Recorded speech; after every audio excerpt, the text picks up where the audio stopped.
ನಗರಸಭೆಯಲ್ಲಿ ಮಾನ್ಯ ಅಧ್ಯಕ್ಷರು ಗಜೇಂದ್ರ ಅವರು, ಉಪಾಧ್ಯಕ್ಷರು ನಾಗರಾಜ್ರವರ ನೇತೃತ್ವದಲ್ಲಿ ಈಗ ಈ ವರ್ಷದ ಆಯವ್ಯಯನ ಮಂಡನೆ ಮಾಡಿದ್ದಾರೆ. ಮಂಡನೆ ಮಾಡುವಂಥ ಸಭೆಯಲ್ಲಿ ನನಗೂ ಕೂಡ ಆಹ್ವಾನ ಇತ್ತು. ನಾನು ಕೂಡ ನಗರಸಭೆಯಲ್ಲಿ ಒಬ್ಬ ಸದಸ್ಯನಾಗಿರೋದ್ರಿಂದ ಒಬ್ಬ ಸಂಸದರು ಕೂಡ ಸದಸ್ಯರಾಗಿರ್ತಾರೆ ಈ ನಗರಸಭೆಗೂ. ಹಾಗಾಗಿ ಬಂದು ಇದರಲ್ಲಿ ಪಾಲ್ಗೊಂಡಿದ್ದೇನೆ. ಒಂದು ಒಳ್ಳೆಯ ಆಯವ್ಯಯವನ್ನು ಮಂಡಿಸಿದ್ದಾರೆ. ಅದರಲ್ಲಿ ಕೂಡ ಇವತ್ತು ರೆವಿನ್ಯೂ ಸರ್ಪ್ಲಸ್ ಬಡ್ಜೆಟ್, ಉಳಿತಾಯ ಬಡ್ಜೆಟ್, ಆಯವ್ಯಯದಲ್ಲಿ ಆದಾಯ ಉಳಿತಾಯ ಆಗುವಂತಹ ಬಡ್ಜೆಟನ್ನು ಮಂಡಿಸಿದ್ದಾರೆ. ಸುಮಾರು 2.5 ಕೋಟಿಯಷ್ಟು ಎಲ್ಲ ಖರ್ಚುಗಳು ಹೋಗಿ ನಮಗಿಷ್ಟು ನಗರಸಭೆಗೆ ಆದಾಯ ಬರುತ್ತೆ ಅನ್ನುವಂಥ ಅಂದಾಜನ್ನು ಇವತ್ತು ಅವರು ಮಂಡಿಸಿದ್ದಾರೆ. ಅದನ್ನು ನಾನು ಮೊದಲನೇದಾಗಿ ಅವ್ರಿಗೆ ಅಭಿನಂದಿಸ್ತೇನೆ, ಸ್ವಾಗತ ಮಾಡ್ತೇನೆ. ಅನೇಕ ಸದಸ್ಯರುಗಳು, ಹಿರಿಯ ಸದಸ್ಯರುಗಳು, ಮಾಜಿ ಅಧ್ಯಕ್ಷರು ಆನಂದ್ ರೆಡ್ಡಿಯವರು, ಹಿರಿಯರು ರಫೀಕ್ರವರು, ಇನ್ನೂ ಅನೇಕ ಸದಸ್ಯರುಗಳು ಕೂಡ ಚರ್ಚೆಯಲ್ಲಿ ಭಾಗಿಯಾಗಿ ಅವರವರು ಸಲಹೆಗಳನ್ನು ಕೊಟ್ಟಿದ್ದಾರೆ. ಆ ಸಲಹೆಗಳನ್ನು ತೆಗೆದುಕೊಂಡು ನನ್ನ ಕನಸು ಮೊದಲಿಂದ ಹೇಳ್ತಾ ಇದ್ದೀನಿ, ಚಿಕ್ಕಬಳ್ಳಾಪುರ ನಗರ ಒಂದು ಸುಸಜ್ಜಿತ ನಗರ ಮಾಡಿ ಸುಂದರವಾಗಿರುವಂಥ ನಗರ ಆಗಬೇಕು, ಸುರಕ್ಷಿತವಾಗಿರ್ತಕ್ಕಂಥ ನಗರ ಆಗಬೇಕು.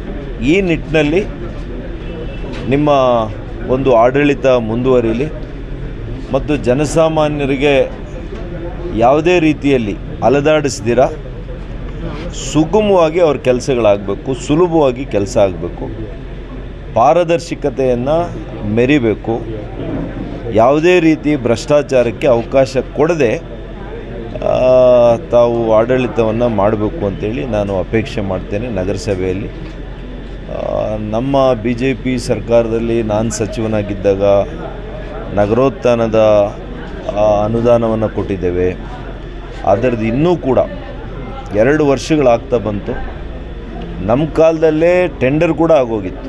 ಅದನ್ನು ಮತ್ತೆ ಕ್ಯಾನ್ಸಲ್ ಮಾಡಿ ಮತ್ತೆ ಹೊಸ ಗುತ್ತಿಗೆದಾರರು ಕೊಡಲಿಕ್ಕೋಸ್ಕರ ಒಂದೇ ಒಂದು ಕಾರಣ, ಇನ್ನೇನೂ ಇಲ್ಲ, ಬೇರೆ ಕಾರಣ. ಅವ್ರಿಗೆ ಬೇಕಾದಂಥ ಗುತ್ತಿಗೆದಾರರು ಕೊಡಬೇಕು, ಅದರಲ್ಲಿ ಲಾಭ ಮಾಡ್ಕೋಬೇಕು ಅನ್ನೋ ಒಂದೇ ಒಂದು ಕಾರಣ ಬಿಟ್ಟರೆ ಇನ್ನೇನೂ ಇಲ್ಲ ಇದರಲ್ಲಿ. ನಾನು ನೇರವಾಗಿ ಆರೋಪ ಮಾಡ್ತೇನೆ. ಅದರಿಂದ ಇವತ್ತು ಚಿಕ್ಕಬಳ್ಳಾಪುರ ನಗರ ಜನತೆಗೆ ಅನ್ಯಾಯ ಆಗಿದೆ. ರಸ್ತೆಗಳ ಸಂಪರ್ಕ ಇವತ್ತು ನಾವು ಮುಷ್ಟೂರು ರಸ್ತೆಗೆ ಹಾಕಿದ್ವಿ, ಕಂದ್ವಾರದ ರಸ್ತೆ ಹಾಕಿದ್ವಿ, ದಿನ್ನೆ ಹೊಸಳ್ಳಿ ರಸ್ತೆಗೆ ಹಾಕಿದ್ವಿ. ಯಾವ ರಸ್ತೆಗಳು ಕೂಡ ಇವತ್ತಾಗಲಿಲ್ಲ.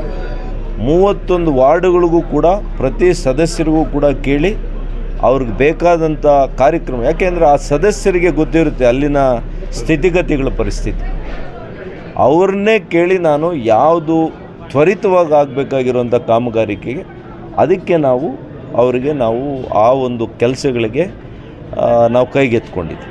ಅದನ್ನೆಲ್ಲ ಕೈ ಬಿಟ್ಟಿದ್ದಾರೆ. ಇವತ್ತು ಒಂದೇ ಪ್ಯಾಕೇಜು ಎಲ್ಲ 10 ಕೋಟಿ 5 ಕೋಟಿ ಆದಾಗ ಒಂದೇ ಕಡೆ ಒಂದೇ ಗಂಟಾಗಿ ಸಿಕ್ಕುತ್ತಲ್ಲ.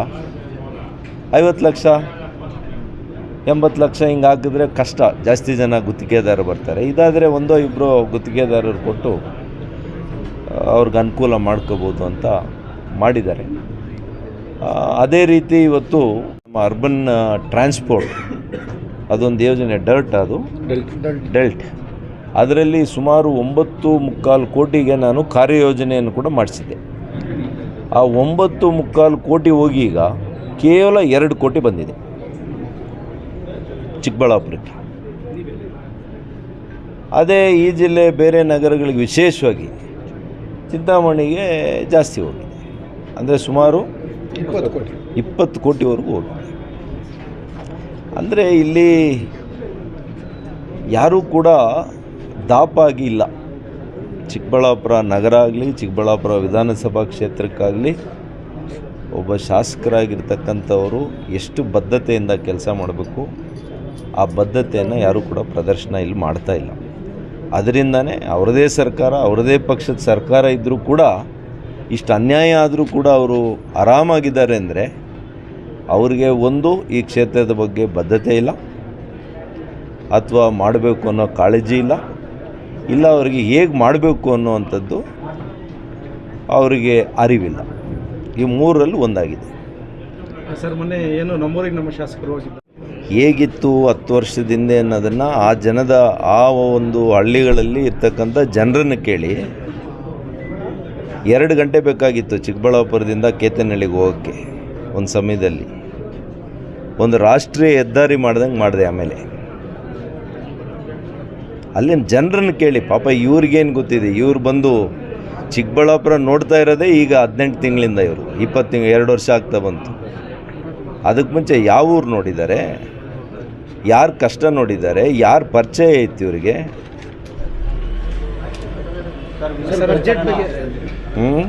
ಸರ್, ಈಗ ನಿಮ್ಮ ಮುಂದೆನೇ ಏನೋ ಒಂದು ಬೆಳವಣಿಗೆ ಇಲ್ಲ. ಈಗ ಒಂದು ನನಗೆ ಪಕ್ಷಾತೀತವಾಗಿ ಎಲ್ಲ ಸದಸ್ಯರುಗಳು ಒಕ್ಕೊರಲಿನಿಂದ ಹರಾಜಾಗಬೇಕು, ಅಂಗಡಿಗಳನ್ನು ಹರಾಜಾಕಿ ನಗರಸಭೆಗೆ ಆದಾಯ ಬರಬೇಕು ಅಂತ ಹೇಳೋದ್ರಲ್ಲಿ ಅವರ ವಾದದಲ್ಲಿ ಅವರ ವಾದದಲ್ಲಿ ಅರ್ಥ ಇದೆ. ಅವರಿಗೆ ನಾನು ಅಭಿನಂದಿಸ್ತೀನಿ ಎಲ್ಲ ಸದಸ್ಯರುಗಳು. ಯಾರ್ದು ಕೂಡ ಇದರಲ್ಲಿ ವೈಯಕ್ತಿಕ ಹಿತಾಸಕ್ತಿ ಇಲ್ಲ. ವೈಯಕ್ತಿಕ ಹಿತಾಸಕ್ತಿ ಆಗಲಿ, ರಾಜಕೀಯ ಹಿತಾಸಕ್ತಿ ಇದ್ದಿದ್ರೆ ಬೇರೆ ಬೇರೆ ವಾದಗಳು ಮಂಡನೆ ಆಗ್ತಾಯಿದ್ವು. ಬೇರೆ ವಾದಗಳು ಆಗಲಿಲ್ಲ. ಇಲ್ಲಿ ತಾವು ನೋಡಿರ್ಬೋದು, ಎಲ್ಲರೂ ಕೂಡ ಹರಾಜಿಗೆ ಪೂರಕವಾಗಿದ್ದಾರೆ. ಅಂದರೆ ನಗರಸಭೆಗೆ ಹೆಚ್ಚು ವರಮಾನ ಬರಬೇಕು, ಹರಾಜು ಹಾಕಿದ್ರೆ ನಮಗೆ ಹೆಚ್ಚು ವರಮಾನ ಬರ್ತದೆ ಅನ್ನುವಂಥದ್ದು ಅವ್ರ ವಾದ ಇದೆ. ಅದು ಸರಿಯಾಗಿದೆ. ಬೆಲೆ ಏರಿಕೆ ಬಗ್ಗೆ ಏನು ಹೇಳ್ತೀರಿ ಸರ್? ಯಾವ ಹೇಳಿದ್ದೀನಿ, ದಿವಸ ಒಂದು ಬೆಲೆ ಏರಿಕೆಯಲ್ಲೇ ಮುಳುಗೋಗಿದೆ ಈ ಸರ್ಕಾರ. ಇವರನ್ನು ಯಾರೂ ಕೂಡ ಗ್ಯಾರಂಟಿ ಕೊಡ್ರಪ್ಪ, ನೀವು ಕೊಡದೇ ಇದ್ದರೆ ನಮಗೆ ಬೆಳಕಾಗಲ್ಲ ಅಂತ ಯಾರೂ ಹೇಳಿರಲಿಲ್ಲ. ಒಂದು ಕಡೆ ಗ್ಯಾರಂಟಿ ಕೊಟ್ಟರು, ಇನ್ನೊಂದು ಕಡೆ ದಿನಾ ಒಂದೊಂದು ಬೆಲೆ ಹೆಚ್ಚು ಮಾಡಿ ಬರೆಯನ್ನು ಹಾಕ್ತಾಯಿದ್ದಾರೆ ಜನರಿಗೆ. ರೈತರಿಗೆ ಹಾಕ್ತಾಯಿದ್ದಾರೆ, ಮಹಿಳೆಯರಿಗೆ ಹಾಕ್ತಾಯಿದ್ದಾರೆ, ವಿದ್ಯಾರ್ಥಿಗಳಿಗೆ ಹಾಕ್ತಾಯಿದ್ದಾರೆ. ಪ್ರತಿಯೊಂದು ವರ್ಗಕ್ಕೆ ಜನರಿಗೂ ಕೂಡ ಇವತ್ತು ಮಕ್ಕಳು ಕುಡಿಯೋ ಹಾಲು 8 ತಿಂಗಳಲ್ಲಿ ನೀವು 4 ಸಲ ಬೆಲೆ ಏರಿಕೆ ಮಾಡ್ತೀರಿ. ಬೆಲೆ ಏರಿಕೆ ಮಾಡಿರೋದೇನಾದರೂ ರೈತರಿಗೆ ನೀವು ಪಾಸಾನ್ ಮಾಡ್ತಾಯಿದ್ದೀರಾ ಲಾಭ? ಇಲ್ಲ. ರೈತರು ಕೊಡೋದ್ರಲ್ಲಿ 3 ರೂಪಾಯಿ ಕಡಿಮೆ ಮಾಡ್ತಾಯಿದ್ದಾರೆ. ರೈತರು ಉತ್ಪಾದನೆ ಮಾಡುವಂಥ ಅವ್ರಿಗೆ 1 ಲೀಟ್ರಿಗೆ 3 ರೂಪಾಯಿ ಕಡಿಮೆ ಮಾಡ್ತಾಯಿದ್ದೀರಿ ಒಂದು ಕಡೆ. ಈ ಕಡೆ ನೋಡಿದ್ರೆ ಗ್ರಾಹಕರಿಗೆ ಹೆಚ್ಚು ಮಾಡ್ತಾನೇ ಇದ್ದೀರಿ. 4 ಸಲ ಮಾಡಿದ್ದೀರಿ. ನಮ್ಮ ರೈತರಿಗೆ ಒಂದು ಟ್ರಾನ್ಸ್ಫಾರ್ಮರು ನಮ್ಮ ಕಾಲದಲ್ಲಿ 20-25 ಸಾವಿರಕ್ಕೆ ಟ್ರಾನ್ಸ್ಫಾರ್ಮರ್ ಹಾಕ್ಸ್ಕೊಳ್ತಾಯಿದ್ರು. ಇವತ್ತು 2.5 ಲಕ್ಷ ಕೊಟ್ಟರೂ ಕೂಡ ಟ್ರಾನ್ಸ್ಫಾರ್ಮರ್ ಬರ್ತಾಯಿಲ್ಲ. 3 ಲಕ್ಷನಾ? 3 ಲಕ್ಷ. ಏನು ಉದ್ಧಾರ ಮಾಡ್ತಾಯಿದ್ದೀರಿ? ಸ್ಮಾರ್ಟ್ ಮೀಟರ್ ಅಂತೆ. ಸ್ಮಾರ್ಟ್ ಮೀಟರ್ ಎಷ್ಟು ಸ್ಮಾರ್ಟಾಗಿ ದುಡ್ಡು ಮಾಡೋದಕ್ಕೆ ಕಲ್ತಿದ್ದೀರಿ ಈ ಸರ್ಕಾರ. ಭಾಳ ಸ್ಮಾರ್ಟಾಗಿ ಮಾಡ್ತಾಯಿದ್ದೀರಿ. ಯಾರಿಗೂ ಗಾಯ ಆಗ್ದಿರ, ಯಾರಿಗೂ ತೊಂದರೆ ಆಗ್ದಿರ ಕೋಟ್ಯಾಂತರ ರೂಪಾಯಿ ಇವತ್ತು ಗುಳುಂ ಮಾಡಿಕೊಳ್ಳುವಂಥ ಸರ್ಕಾರ ಆಗಿದೆ. ನಾನು ಅದರ ಬಗ್ಗೆ ಸುದೀರ್ಘವಾಗಿ ನಿಮಗೆ ಒಂದು ಪ್ರೆಸ್ ಇದನ್ನೇ ಮಾಡಬೇಕು ಅಂತಿದ್ದೀನಿ. ಇದು ಒಂದು ಐತಿಹಾಸಿಕವಾದಂಥ ನಿರ್ಣಯ. ಇವತ್ತು CAA ಅಬ್ರೋಗೇಷನ್ ಆಫ್ 370 ಕಾಯ್ದೆಯನ್ನು ಯಾವ ರೀತಿ ರದ್ದು ಮಾಡಿದ್ದಾರೆ. ವಕ್ಫಲ್ಲಿ ಕೂಡ ಇದು ಅನೇಕರಿಗೆ, ಬಡ ಅಲ್ಪಸಂಖ್ಯಾತರು, ಅದರಲ್ಲಿ ವಿಶೇಷವಾಗಿ ಮುಸಲ್ಮಾನ ಸಹೋದರಿಯರಿಗೆ ಏನು ಅನ್ಯಾಯ ಆಗ್ತಾಯಿತ್ತು ಇಷ್ಟು ದಿನಗಳು, ಆ ಅನ್ಯಾಯವನ್ನು ಸರಿ ಮಾಡುವಂಥ ಕೆಲಸ ನಾವು ಮಾಡಿದ್ದೀವಿ. ಏನು ಮಾಡ್ತಾಯಿದ್ರು? ಒಂದು ನಿಮಿಷ. ಏನು ಮಾಡ್ತಾಯಿದ್ರು? ಈ ವಕ್ಫ್ ಪ್ರಾಪರ್ಟೀಸ್ ದಾನ ಮಾಡ್ತಾಯಿದ್ರಲ್ಲ, ನಿಮಗೆ ಗೊತ್ತಿರಲಿ, ರೈಲ್ವೆ ಜಮೀನಾದಮೇಲೆ ರಕ್ಷಣಾ ಜಮೀನೇನಿದೆ, ನಮ್ಮ ಇಲಾಖೆ ರಕ್ಷಣಾ ಇಲಾಖೆಯಲ್ಲಿರುವಂಥ ಜಮೀನು, ಈ 2 ಆದಮೇಲೆ 3ನೇ ಅತಿ ದೊಡ್ಡ ಗಾತ್ರದ ಜಮೀನು ಯಾವುದಾದ್ರೂ ಇದೆ ಅಂದರೆ ಅದು ವಕ್ಫ್ಗೆ. ಸುಮಾರು 23-24 ಲಕ್ಷ ಎಕರೆಗಳು ಈ ದೇಶದಲ್ಲಿ ಇದ್ದರೂ ಕೂಡ ಅವ್ರು ಎಷ್ಟು ತೋರಿಸ್ತಾ ಇದ್ದಾರೆ ಗೊತ್ತಾ ಲಾಭ? 161 ಕೋಟಿ. ಕೆಲವರು ಈ ವಕ್ಫ್ ಮಂಡಳಿಗಳಲ್ಲಿ ಸೇರ್ಕೊಂಡು ಜಿಲ್ಲಾ ಮಟ್ಟದಲ್ಲಿ, ತಾಲೂಕು ಮಟ್ಟದಲ್ಲಿ, ರಾಜ್ಯ ಮಟ್ಟದಲ್ಲಿ, ದೇಶದ ಮಟ್ಟದಲ್ಲಿ ಕೋಟ್ಯಾಂತರ ರೂಪಾಯಿಗಳನ್ನು ನೂರಾರು ಎಕರೆಗಳನ್ನು ಗುಳುಂ ಮಾಡಿದ್ದಾರೆ. ನೀವು ನೋಡಿದಿರಿ ಹಿಂದೆ ಎಲ್ಲ ತನಿಖೆ ಆಗಿರ್ತಕ್ಕಂಥ ಏನದು ಮಣಪುಡಿ ಅಲ್ಲ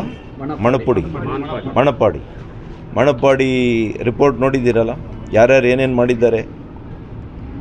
ಇವತ್ತು ಈ ಸಂಪತ್ತೇನಿದೆಯಲ್ಲ ಅದು ಅವರಿಗೆ ಸೇರಬೇಕು. ಯಾರಿಗೆ? ಅಲ್ಪಸಂಖ್ಯಾತ ಮುಸಲ್ಮಾನ ಬಡ ಸಹೋದರ ಸಹೋದರಿಯರಿಗೆ ಸೇರಬೇಕು ಅಂತೇಳಿ ನ್ಯಾಯಯುತವಾಗಿರ್ತಕ್ಕಂಥ ಕಾಯ್ದೆಯನ್ನು ನಾವು ಮಾಡಿದ್ದೇವೆ. ಬೆಳಗಿನ ಜಾವ 2:45 ಕೂಡ ಚರ್ಚೆ ಮಾಡಿದೆ. ರಾಜ್ಯಸಭಾದಲ್ಲಿ 14 ಗಂಟೆ ಚರ್ಚೆ ಮಾಡಿದ್ದಾರೆ. ಲೋಕಸಭೆಯಲ್ಲಿ 12 ಗಂಟೆಗೂ ಹೆಚ್ಚು ನಿರಂತರವಾಗಿ ಚರ್ಚೆ ಮಾಡಿ ಬೆಳಗಿನ ಜಾವ 2:45 ನಾವು ಅದನ್ನು ಪಾಸ್ ಮಾಡಿರೋದು. ಹಾಗಾಗಿ ಭಾಳ ಅರ್ಥಪೂರ್ಣವಾಗಿದೆ ಮತ್ತು ತಿಳುವಳಿಕೆ ಇರತಕ್ಕಂಥ ಎಲ್ಲ ಮುಸಲ್ಮಾನ ಬಂಧುಗಳಿಗೆ ನಾನು ಇಷ್ಟೇ ಹೇಳ್ತೀನಿ, ಇದ್ರ ಬಗ್ಗೆ ನೀವೆಲ್ಲ ಅಧ್ಯಯನ ಮಾಡಿ ಏನು ಮಾಡಿದೆ ಅಂತೇಳಿ, ಇದು ಯಾವ ರೀತಿ ನಿಮ್ಗೆ ಒಳ್ಳೆಯದಾಗ್ತದೆ ಅಂತ ಅರ್ಥ ಮಾಡ್ಕೊಳ್ಳಿ. ರಾಜಕೀಯಕ್ಕೋಸ್ಕರ ನಿಮ್ಮನ್ನು ಬಳಸ್ಕೊಳ್ಳೋ ಅಂಥ ಪಕ್ಷಗಳ ಹೇಳಿಕೆಗಳನ್ನು, ಅವರ ವಾದವನ್ನು ನಂಬೇಡಿ ಅಂತ ಮಾತ್ರ ನಾನು ಹೇಳಲಿಕ್ಕೆ ಬಯಸ್ತೀನಿ. ಇಟ್ ಈಸ್ ಇರುತ್ತೆ ಸರ್. ಚಿಕ್ಕಬಳ್ಳಾಪುರ ಜಿಲ್ಲೆಯಲ್ಲಿ ಎಷ್ಟು ಆಸ್ತಿ ಅಕ್ರಮವಾಗಿದೆ ಅದು ನೋಡಬೇಕು. ನಾನು ಮಾಹಿತಿ ಇಲ್ಲ ನಾನು ಮಾಹಿತಿ ನಾನು ತೆಗೆದುಕೊಂಡು ಹೇಳ್ತೀನಿ. ಇವತ್ತು ಯುವಕರು ಆಗಿದ್ದಂಥ ಸಾಮಾಜಿಕ ಜಾಲತಾಣದಲ್ಲಿ ನಮ್ಮ ಪಕ್ಷದಲ್ಲಿ ಕೆಲಸ ನಿರ್ವಹಿಸ್ತಾ ಇದ್ದಂಥ ಕೊಡಗಿನ ವಿನಯ್ರವರು, ಅವರ ಒಂದು ಆತ್ಮಹತ್ಯೆ ನಿಜವಾಗಿಯೂ ಕೂಡ ನನಗೆ ನೋವನ್ನು ತಂದಿದೆ. ಮತ್ತು ಅವರು ಹೇಳಿಕೆಯನ್ನು ಡೆತ್ ನೋಟಲ್ಲಿ ಶಾಸಕರ ಇಬ್ಬರ ಹೆಸರನ್ನು ಕೂಡ ಅವರು ಹೆಸರಿಸಿದ್ದಾರೆ. ಅದೇ ಸಾಕಾಗಿತ್ತು ಪೊಲೀಸ್ನವರಿಗೆ ಸುಮೋಟೋ ಕೇಸನ್ನು ಮಾಡ್ಕೋಬೇಕಾಗಿತ್ತು. ಹಿಂದೆ ನಮ್ಮ ಸರ್ಕಾರ ಇದ್ದಾಗ ಮಾನ್ಯ ಈಶ್ವರಪ್ಪನವ್ರದ್ದು ಅವ್ರು ಬರೀ ವಾಟ್ಸಪ್ಪಲ್ಲೆಲ್ಲೋ ಮಾಡಿದ್ದಕ್ಕೇ ಇವತ್ತಿನ ನಮ್ಮ ಮಾನ್ಯ ಮುಖ್ಯಮಂತ್ರಿಗಳು, ಅವತ್ತಿನ ವಿರೋಧ ಪಕ್ಷದ ನಾಯಕರು ಹೌಸಲ್ಲಿ ಹೇಳಿದರು ಅದೇ ಸ್ಟೇಟ್ಮೆಂಟ್ ಆಗುತ್ತೆ ಅಂತ ಹೇಳಿದರು. ಇವತ್ತು ಇವನು ಡೆತ್ ನೋಟಲ್ಲೇ ಬರೆದಿಟ್ಟಿದ್ದಾನೆ ಇವರಿಬ್ಬರ ಹೆಸರ ಮೇಲೆ FIR ಮಾಡಲ್ಲ. ಅಲ್ಲಿಗೆ ನಮಗೊಂದು ಕಾನೂನು, ಇವ್ರಿಗೊಂದು ಕಾನೂನು ಎಲ್ರಿಗೂ ಒಂದೇ ಅಲ್ಲ. ಡೆತ್ ನೋಟ್ಗಿನ್ನ ನಿಮಗೇನು ಸಬೂಬ್ ಬೇಕು, ಏನು ನಿಮಗೆ ಪ್ರೂಫ್ ಬೇಕು? ತನಿಖೆ ಮಾಡಿ. ನಾನೇನು ಇಂಥವರು ಆರೋಪಿಗಳು ಏನು ಅವ್ರು ಹೆಸರಿಸಿದ್ದಾರೆ ಅವರು ತಪ್ಪಿತಸ್ಥರು ಅಂತ ನಾನು ಹೇಳಲಿಕ್ಕೆ ಹೋಗಲ್ಲ. ತನಿಖೆ ಆಗಬೇಕಲ್ಲ. ಆದರೆ ತನಿಖೆ ಆಗಲಿ, FIR ಕಾನೂನಾತ್ಮಕವಾಗಿ FIR ಆಗಲಿ. ಅವರ ಬ್ರದರು ಅಂದರೆ ಅವ್ರ ಸಹೋದರ ತೀರ್ಕೊಂಡಿರ್ತಕ್ಕಂಥ ವಿನಯ್ ಅವ್ರ ಸಹೋದರ ಅವರು ಕಂಪ್ಲೇಂಟ್ ಕೊಟ್ಟಿದ್ದಾರೆ. ಅದರಲ್ಲಿ ಕೂಡ ಅವ್ರು ಬರೆದಿದ್ದಾರೆ ಇಂಥವ್ರ ಹೆಸರುಗಳು. ಆದರೂ ಕೂಡ ನೀವು ಕ್ರಮ ತಗೊಳ್ಳಲ್ಲ. ಈ ರಾಜ್ಯದಲ್ಲಿ ಕಾನೂನು ಸುವ್ಯವಸ್ಥೆ ಸಂಪೂರ್ಣ ಹಾಳಾಗಿದೆ ಕಾಂಗ್ರೆಸ್ ಸರ್ಕಾರ ಬಂದ ಮೇಲೆ ಅಂತ ಮಾತ್ರ ನಾನು ಹೇಳ್ಬೋದು. ಸರ್, ಚಿಕ್ಕಬಳ್ಳಾಪುರದಲ್ಲಿ ಡೀಮ್ಡ್ ಫಾರೆಸ್ಟ್ಗೆ ಕೊಟ್ಟಿದ್ದಾರೆ ಅಂತ ಹೇಳ್ಬಿಟ್ಟು ಸ್ವಲ್ಪ ತಿಳ್ಕೊಳಕ್ಕೆ ಹೇಳಿ. ಯಾವ ಇಯರಲ್ಲಿ ಕೊಟ್ಟಿದ್ದಾರೆ, ಯಾವ ಸರ್ಕಾರ ಇತ್ತು ಅಂತ ಹೇಳಕ್ಕೆ ಹೇಳಿ. ಯಾರು ಮುಖ್ಯಮಂತ್ರಿ ಹೇಳಿದ್ರು, ಯಾವ ಸರ್ಕಾರ ಇತ್ತು, ಇಡೀ ರಾಜ್ಯದ ಎಷ್ಟು ಜಮೀನನ್ನು ಡೀಮ್ಡ್ ಫಾರೆಸ್ಟ್ಗೆ ಸೇರಿಸಿದ್ದಾರೆ, ಇಷ್ಟೇ ಜಿಲ್ಲಾವಾರು ಕೊಡಕ್ಕೆ ಹೇಳಿ. MLA ಲೆವೆಲಲ್ಲಿ ಆಗುತ್ತೆ ಅಂತ ಹೇಳುವಂಥವರು ಅವ್ರಿಗೆ ರಾಜಕಾರಣನೂ ಗೊತ್ತಿಲ್ಲ ಅಥವಾ ಅವ್ರಿಗೆ ಪ್ರಜ್ಞೆನೂ ಇಲ್ಲ. ಈ ಸರ್ಕಾರದ ಆಯುಷ್ಯದ ಬಗ್ಗೆ ಏನು ಹೇಳ್ತೀರಿ ಸರ್ ನೀವು? ಈ ಸರ್ಕಾರದ ಆಯುಷ್ಯದ ಬಗ್ಗೆ ಇವರಿಗೆ ಪಾಪಿಗಳಿಗೆ ದೀರ್ಘಾಯುಸ್ ಇರಬೇಕು. ನಾನು ಕೂಡ ಪ್ರಾರ್ಥನೆ ಮಾಡ್ತೀನಿ, ಇನ್ನೂ 3 ವರ್ಷ ಅವ್ರು ಇರಬೇಕು. ಇನ್ನೂ ನಮ್ಮ ಜನರಿಗೆ ಇನ್ನೂ ಏನೇನು ಅವಾಂತರಗಳು ಮಾಡ್ತಾರೆ ಇದನ್ನೆಲ್ಲ ಅವರು ಕಣ್ತುಂಬ ನೋಡಬೇಕು, ಅನುಭವಿಸ್ಬೇಕು. ಸರ್, ಒಟ್ಟಾರೆ ಗ್ಯಾರಂಟಿಗಳು ಕೊಡ್ತಿರೋದು ನಿಮ್ಮ ಪ್ರಕಾರ ಸರಿನಾ ತಪ್ಪ? ಗ್ಯಾರಂಟಿ ಕೊಡೋದು ತಪ್ಪು ಅಂತ ಹೇಳೋದಿಲ್ಲ ನಾನು. ಆದರೆ ಆರ್ಥಿಕ ಸ್ಥಿತಿಗಳನ್ನು ಇವತ್ತು ಯಾವ ರೀತಿ ಅದನ್ನು ಆಡಳಿತ ಮಾಡಬೇಕಾಗಿತ್ತು, ಯಾವ ರೀತಿ ಅದನ್ನು ನಿಭಾಯಿಸಬೇಕಾಗಿತ್ತು, ಅದು ಮಾಡೋದರಲ್ಲಿ ಎಡುತ್ತಾ ಇದ್ದಾರೆ. ಹಾಗಾಗಿ ನಮ್ಮ ಆರ್ಥಿಕ ಸ್ಥಿತಿ, ಕರ್ನಾಟಕದ ರಾಜ್ಯದ ಆರ್ಥಿಕ ಸ್ಥಿತಿ ನಿಜವಾಗಿಯೂ ಕೂಡ ಭಯ ಹುಟ್ಟಿಸುವಂಥ ದಿಕ್ಕಿನ ಕಡೆ ಸಾಗ್ತಾ ಇದೆ. Thank you sir.